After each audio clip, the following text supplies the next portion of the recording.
யோசித்துப் பாருங்கள். ஒரு பெண்ணுடன் நீங்கள் பேசிக் கொண்டிருக்கும்போது எல்லாம் சரியாகப் போவது போல் தோன்றியிருக்கிறதா?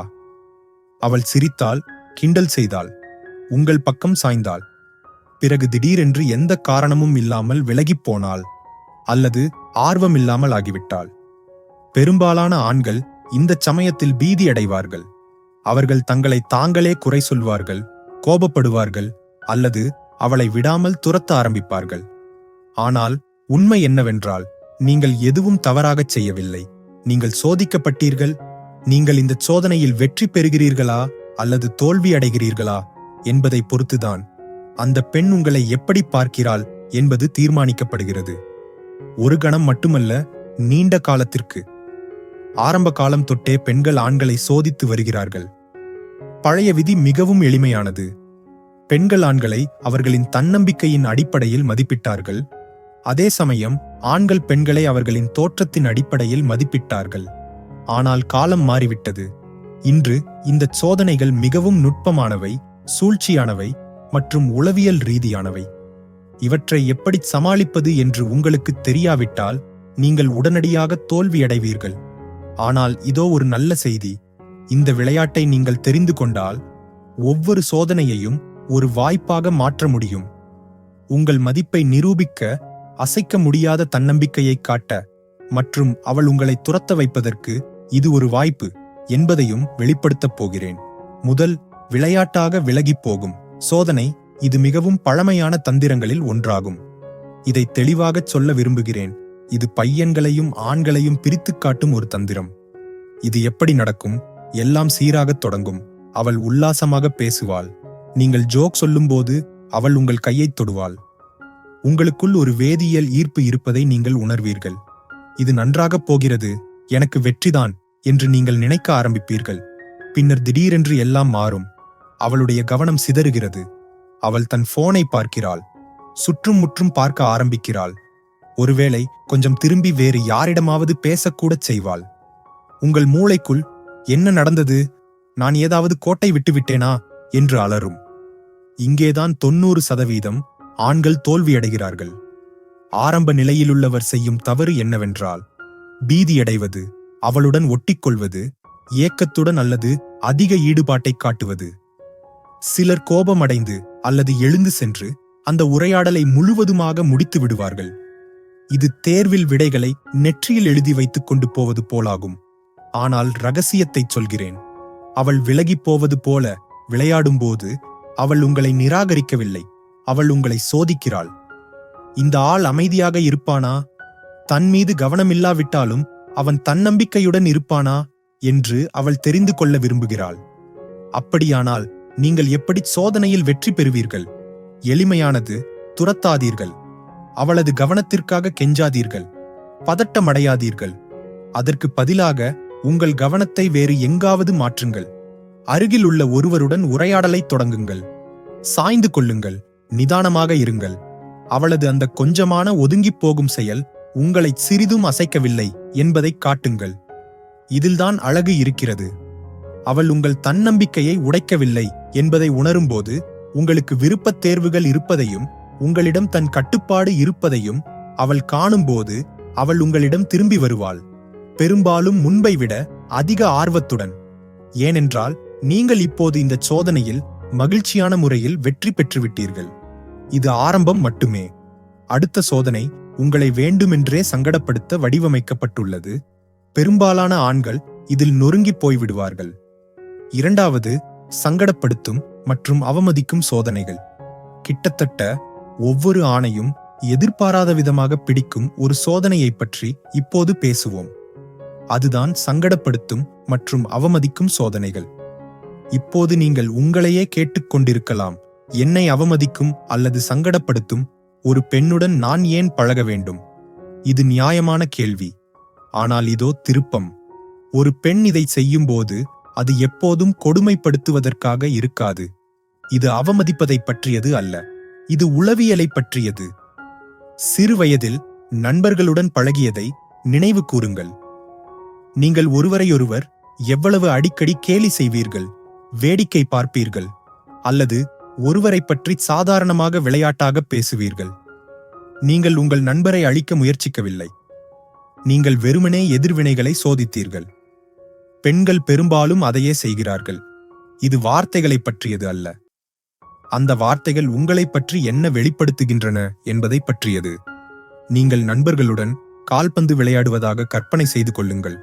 யார் பந்தை அதிக தூரம் எறிகிறார்கள் என்று அனைவரும் போட்டியிடுகிறார்கள். நீங்கள் வந்து உங்களால் முடிந்தவரை முயற்சி செய்து எறிகிறீர்கள்.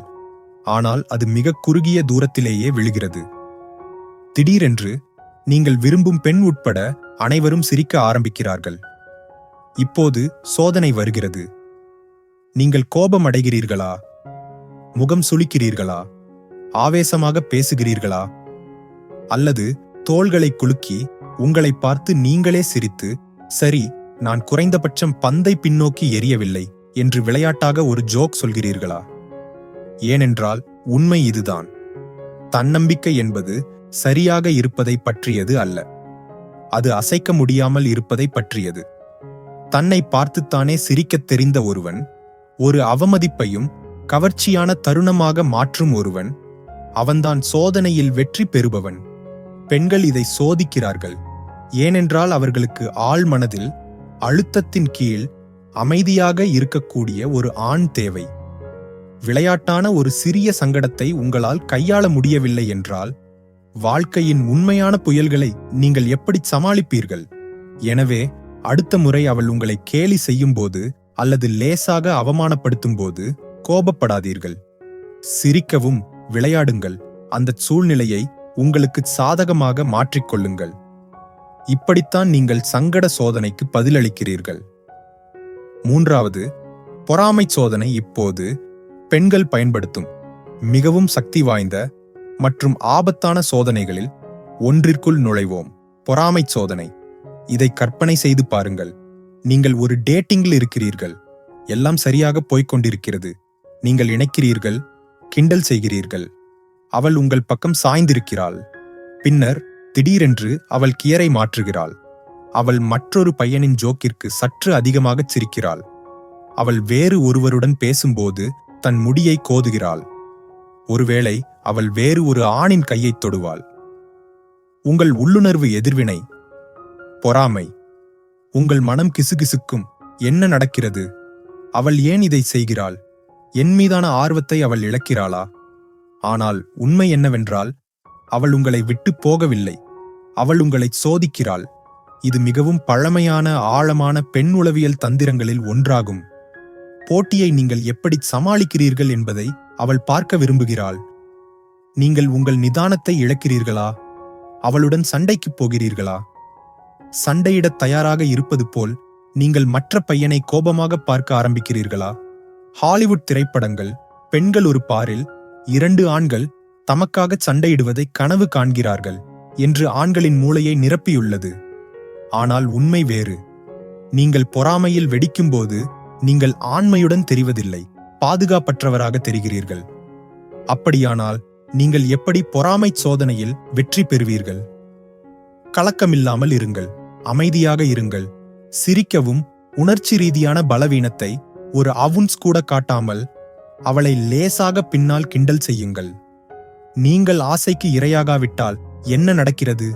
அவளது சிறிய பொறாமை தந்திரம் உங்கள் மீது எந்த சக்தியும் கொண்டிருக்கவில்லை என்பதை நீங்கள் அவளுக்கு காட்டினால் உங்கள் மதிப்பு உயரும். நீங்கள் தன்னம்பிக்கை, அமைதி மற்றும் எளிதில் அசைக்க முடியாதவர் என்பதை நிரூபித்து விட்டீர்கள். இங்கேதான் முக்கியமான விஷயம் வருகிறது. அவளுடைய ஆசைக்கு மற்றொரு ஆண் உண்மையாகவே விழுந்து நீங்கள் நிதானமாக அமர்ந்திருக்கும் போது அவளது கவனத்தை துரத்தினால் அவள் உடனடியாக வித்தியாசத்தை உணருவாள். பொறாமை கொண்டவன் தேவைப்படுபவன் போல தோற்றமளிக்கிறான். நீங்கள் சக்தி வாய்ந்தவராக தோற்றமளிக்கிறீர்கள். அவள் யாரை அதிகம் விரும்புவாள் என்று நினைக்கிறீர்கள். ஆனால் அவள் பொது இடத்தில் பொறாமை விளையாடுவது மட்டுமல்ல, உண்மையான ஆபத்து. குறுஞ்செய்திகள், அழைப்புகள் அல்லது உரையாடல்கள் மூலம் அவள் திடீரென்று அமைதியாகி உங்களை குழப்பமடையச் செய்து உங்களை சந்தேகிக்கச் செய்யும் போதுதான் ஆபத்து. அதுதான் அடுத்த நிலை சோதனை. பெரும்பாலான ஆண்கள் அதை அறியாமலேயே தோல்வியடைகிறார்கள். 4வது அமைதி சோதனை. இப்போது ஆண்களுக்கு மிகவும் வெறுப்பூட்டும் சோதனைகளில் ஒன்று வருகிறது, அமைதி சோதனை. இது எப்படி வேலை செய்கிறது என்று பார்ப்போம். நீங்கள் ஒரு பெண்ணுடன் சிறிது நேரம் பேசிக் கொண்டிருக்கிறீர்கள். அவள் அன்பாக இருக்கிறாள். அவள் விளையாடுகிறாள். அவள் உங்களுக்கு அழகான ஈமோஜிகளை அனுப்புகிறாள். ஒருவேளை அவள் முதலில் இரட்டை குறுஞ்செய்திகளை கூட அனுப்பலாம்.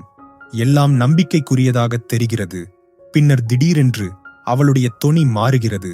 அவளுடைய பதில்கள் குறுகியதாகின்றன. ஈமோஜிகள் மறைந்துவிடும். பதில் நேரம் நீளமாகவும் இறது. இறுதியில் அவள் முற்றிலும் அமைதியாகி விடுகிறாள். பெரும்பாலான ஆண்கள் இந்த கட்டத்தில் தடுமாறுகிறார்கள். நான் என்ன தவறு செய்தேன்? நான் அவளை வருத்தப்படுத்த ஏதாவது சொன்னேனா? அவள் என் மீதான ஆர்வத்தை இழக்கிறாளா? ஆனால் யதார்த்தம் என்னவென்றால், இது நீங்கள் என்ன செய்தீர்கள் என்பதை பற்றியது அல்ல. இது அவள் என்ன பார்க்க விரும்புகிறாள் என்பதை பற்றியது. அந்த ஆர்வம் மாறும்போது நீங்கள் எப்படி பதிலளிக்கிறீர்கள் என்று அவள் கவனிக்கிறாள்.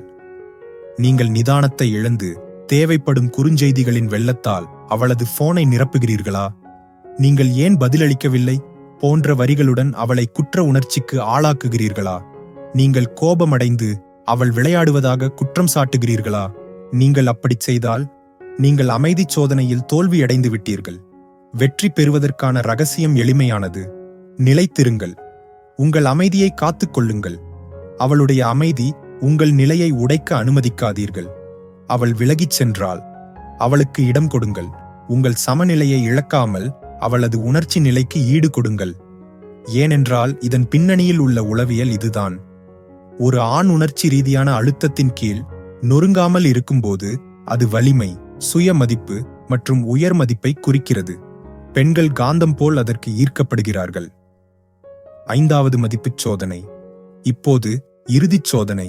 நீங்கள் உண்மையிலேயே உங்களை பற்றி அறிந்தவர் என்பதை வரையறுக்கும் ஒன்று மதிப்புச் சோதனை. இது பொறாமை, ஜோக்குகள் அல்லது அமைதியை பற்றியது அல்ல. இது ஆழமானது.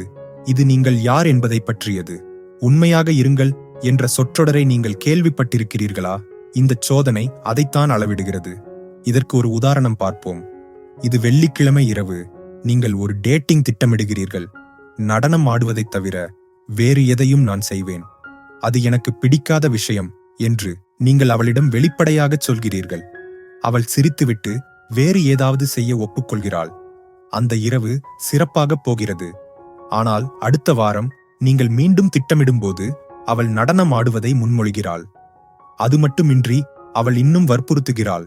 ஒருவேளை நீங்கள் சலிப்பானவர், சுயநலவாதி அல்லது கருத்தில்லாதவர் என்று கூட உங்களை குற்றம் சாட்டலாம். இப்போது நீங்கள் ஒரு சந்தியில் இருக்கிறீர்கள். உங்கள் மதிப்புகளுடன் ஒட்டிக்கொள்கிறீர்களா? அல்லது அவளை மகிழ்ச்சியாக வைத்திருக்க நீங்கள் விட்டுக் கொடுக்கிறீர்களா? உண்மை என்னவென்றால், இது நடனத்தை பற்றியது அல்ல. உங்கள் வார்த்தையை காப்பாற்றும் தைரியம் உங்களுக்கு இருக்கிறதா என்பதை பற்றியது. பெண்கள் ஒரு கொள்கைகளைக் கொண்ட ஒரு எல்லையை கிழித்து அதை பாதுகாக்கக்கூடிய ஒரு ஆணை விரும்புகிறார்கள். நீங்கள் எளிதில் விட்டுக் கொடுத்தால் நீங்கள் பலவீனத்தை காட்டுகிறீர்கள். மரியாதையுடன் உங்களுக்கு உண்மையுடன் இருந்தால் நீங்கள் வலிமையை காட்டுகிறீர்கள். அதுதான் உண்மையான மதிப்புச் சோதனை. சோதனைகளை கடந்து அவளை துரத்த வைப்பது எப்படி? இப்போது இந்த கடினமான விளையாட்டுச் சோதனை, சங்கட சோதனை, பொறாமைச் சோதனை, அமைதிச் சோதனை மற்றும் மதிப்புச் சோதனை அனைத்தும் உங்களை அழிக்க வடிவமைக்கப்படவில்லை. அவை உங்களை வெளிப்படுத்த வடிவமைக்கப்பட்டுள்ளன. அவற்றில் ஒவ்வொன்றும் ஒரே ஒரு கேள்வியைச் சுற்றியே இருக்கிறது. அவள் என்ன செய்தாலும் உங்களால் அமைதியாகவும் தன்னம்பிக்கையுடனும் நிதானத்துடனும் இருக்க முடியுமா? ஏனென்றால் இறுதியில் பெண்கள் உண்மையில் தேடுவது இதுதான். உடையாத ஒரு ஆண். ஆமாம், இந்த சோதனைகள் சலிப்பை ஏற்படுத்தலாம். ஆம், அவை உங்களை சந்தேகிக்க வைக்கலாம். ஆனால் நீங்கள் விளையாட்டை புரிந்து கொண்டால் நீங்கள் ஸ்கிரிப்டை மாற்றலாம். நீங்கள் சோதிக்கப்படுபவராக இருப்பதை நிறுத்திவிட்டு கட்டுப்பாட்டில் இருப்பவராக மாற ஆரம்பிக்கிறீர்கள். எனவே இதை நினைவில் கொள்ளுங்கள். அவள் விலகி போகும்போது துரத்தாதீர்கள். அவள் கேலி செய்யும்போது கோபப்பட வேண்டாம். அவள் வேறு ஒருவருடன் உல்லாசமாக பேசும்போது வெடிக்காதீர்கள். அவள் அமைதியாக இருக்கும்போது பதட்டப்பட வேண்டாம். உங்கள் மதிப்புகளை ஒருபோதும் விட்டுக் கொடுக்காதீர்கள். இதைச் செய்யுங்கள். நீங்கள் அவளது சோதனைகளில் வெற்றி பெறுவது மட்டுமல்ல, நீங்கள் அவளை உங்களை துரத்த வைப்பீர்கள். ஏனென்றால் உண்மையான தன்னம்பிக்கை சத்தமாகவோ ஆக்ரோஷமாகவோ இருக்காது.